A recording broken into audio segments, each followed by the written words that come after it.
During the month of May, I read a bunch of dragon-themed fantasy books, and in today's video, I'm going to be talking about them. So hello my fellow fantasy book lovers and welcome back to my channel, or if you're new here, hi and welcome. My name is Kathy, I'm a goth girl from Belgium who loves to read fantasy books. In today's video, I will be quickly going through all of the books that I read during the month of May, and the majority of them are dragon-themed. The first book that I actually finished during the month of May was The Scarlet Veil. And during the month of April, I actually read vampire books, and I was still reading this chunk of a book when April went over to May, so I actually only finished this in the first part of May. Now, in this book, we follow our main character, Célie. She is a human girl, and Célie is engaged to Jean-Luc, who is the head of the hunters, or the huntsmen, or whatever they call themselves. And in this book we follow Célie as she wants to become part of these huntsmen, so she has to be trained, etc., while also being engaged to someone who's the head of what they are doing. Now, Célie has had difficult things happening in her past that will surface in this book. And very early on in the book she discovers something at a graveyard, and she actually runs away after discovering that a lot of the truth has been withheld from her, and she gets kidnapped by vampires. And that is where the majority of the book takes place, when she is actually kidnapped and staying at those vampires.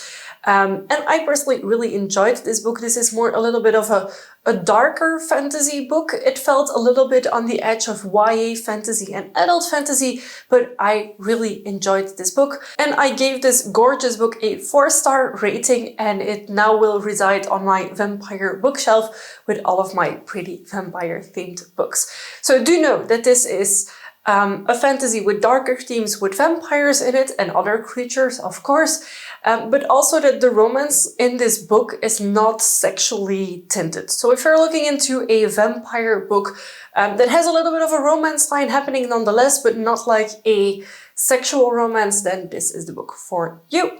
And I was wondering if there's going to be a book 2 in this series, and apparently there is, because I really liked the world building that was going on in this book. So I'm really happy that I can tell you that there will be a second book in this series for expected release according to Goodreads in March 2025, so March next year. Up next, we have the first book in the Temeraire series by Naomi Novik. And this book sometimes is mentioned as Temeraire, and sometimes it's also called His Majesty's Dragon. In this book, we follow our main character, Lawrence, whose name is almost exactly written the same way as my partner Lawrence's name. So that's quite funny. And in this book, we follow this Lawrence character, who is a naval officer. And at the start of the book, they are actually conquering a ship from the French, because they are the English ones. So the English are conquering a ship from the French, and in their cargo hold they discover a dragon egg. And yeah, that egg will hatch and become the dragon Temeraire. So we really follow the building of those two characters that will become the main characters in this fully finished series. I think there's 9 books. And we actually got all of our books signed by the author. It's one of the reasons that we went to Trolls et Légendes, Trolls and Legends in Belgium. It's a French event happening every year. She was one of the only authors there that was actually signing English books, but there were no English books for sale, but that's another discussion.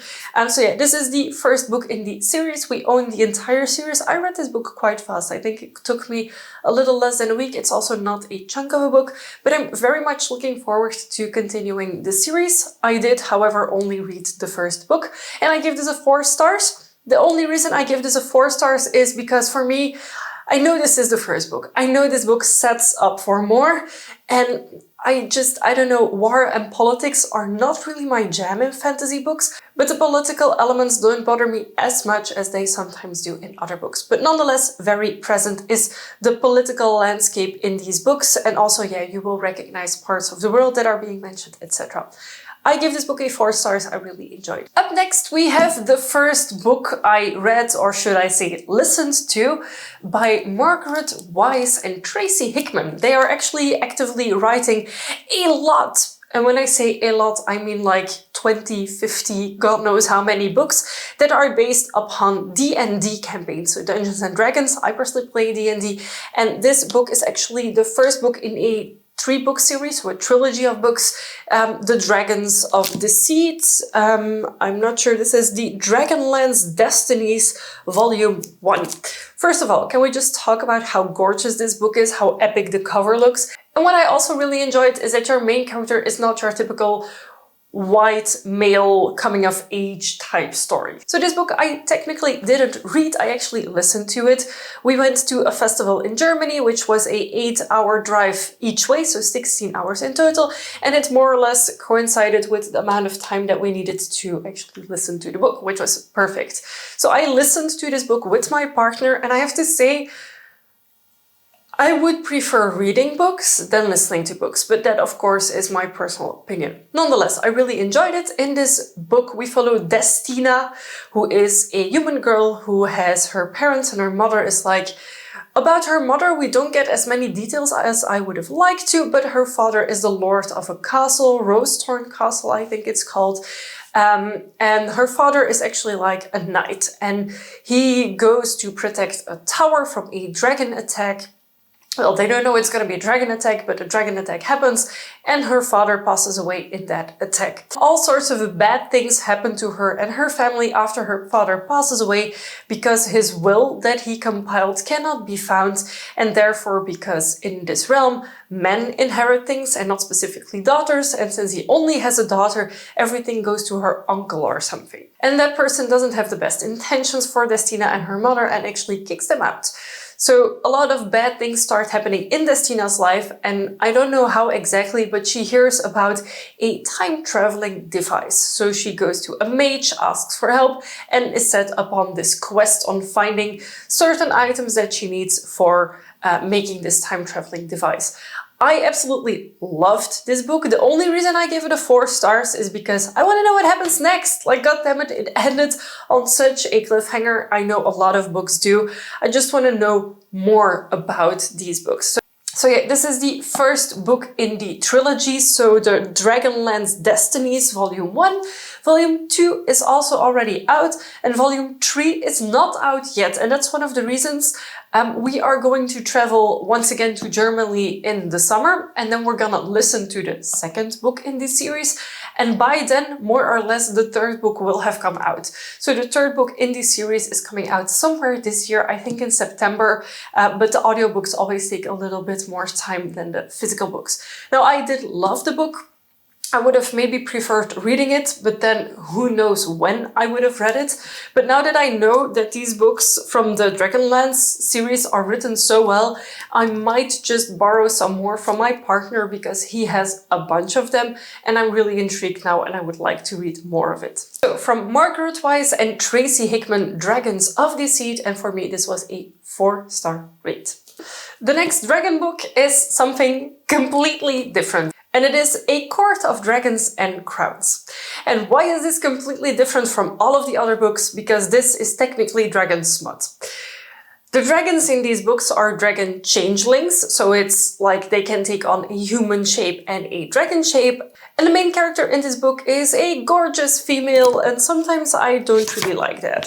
So this is the depiction of the girl in the book. So she's very, very pretty. She has purple hair. She's basically perfect. And I think she's 19 or 20. And at the start of the book, you have her and her then ex-boyfriend that she dumped. And he comes into her house and he's trying to, like, I'm not gonna say he's gonna rape her, but he might have done things that she didn't consent to. And suddenly there's like 4 people in her house and they burn him to the ground, basically. So those people are 4 dragon changelings, the princes of the dragon kingdoms, 1 for each element. So you have Earth Kingdom, the Fire Kingdom, the Water, and the Wind. They all have a name. It doesn't really matter too much. It is, in the first book, you have the girl Elle that is taken into a trial. And in this trial, she needs to succeed in order to be one of the 4 finalists that will be able to marry one of these dragon princes. That is the basic setup. So in this first book, we follow how she lives into this new world. So she's taken from her home, kidnapped kind of into this realm, the dragon realm, where she needs to live in this castle and get through trials. There's a bunch of other girls there as well. Some of them become her friends. Some of them are her enemy, more or less. And I really like the setup of this first book. There is a little bit of romance-ish things happening already. So the marketing of marking this as dragon smut doesn't happen in book 1. And I actually finished book 2 in June, and I can confirm that the first book doesn't have any like smut happening, smut, like there's kissing and touching involved in book 1, but nothing more. And in book 2 the smut starts, and I already have book 3 that I'm currently reading, and there's a 4th and a 5th book in this series as well. So I'm curious to see where it goes. This is not an epic fantasy. This is fanfiction, maybe? That's the best way I can describe it. This is not like the highest difficulty of reading. This is just a very fun read. I have to admit that I started reading this like at around lunchtime and I finished it in the evening. So for me, these are very quick and easy reads and I do enjoy them. So I gave this, I think, also a 3-star or 4-star because I was expecting more because it was marketed as dragon smut and but it wasn't really, at least not book 1. And this is a why choose romance, so you will see that the main character will start developing feelings for all 4 of the dragon princes eventually. Not one of them in the first book, but that you will see that the tension is there. And I find it very fun. I find this a very enjoyable read. After that, we have Can't Spell Treason Without T. Now, this book is marketed with dragons on it, so I assumed it was gonna have dragons in it. It, however, does not really. It does a little bit, a tiny bit. But to market it with all of the dragons on the cover and also on the sides, maybe not very necessary. In this book, we follow 2 female main characters who have a relationship together, and one of them is a royal guard for the queen of the kingdom. And as a royal guard, she has to look pretty and look the part, but she cannot wear actual armor. So when an assassination attempt happens in the castle, the girl actually gets very injured and decides, enough's enough, I'm leaving, fuck this queen, I'm out of here. The second girl that she's in a relationship with is actually the most powerful mage of their time. And this is kind of a Avatar situation, that's the best way I can explain it. When the most powerful mage dies, another mage is like picked by some sort of system, no one knows, and they inherit the power. So they don't have to be related, but the second girl that is the main character actually has those powers.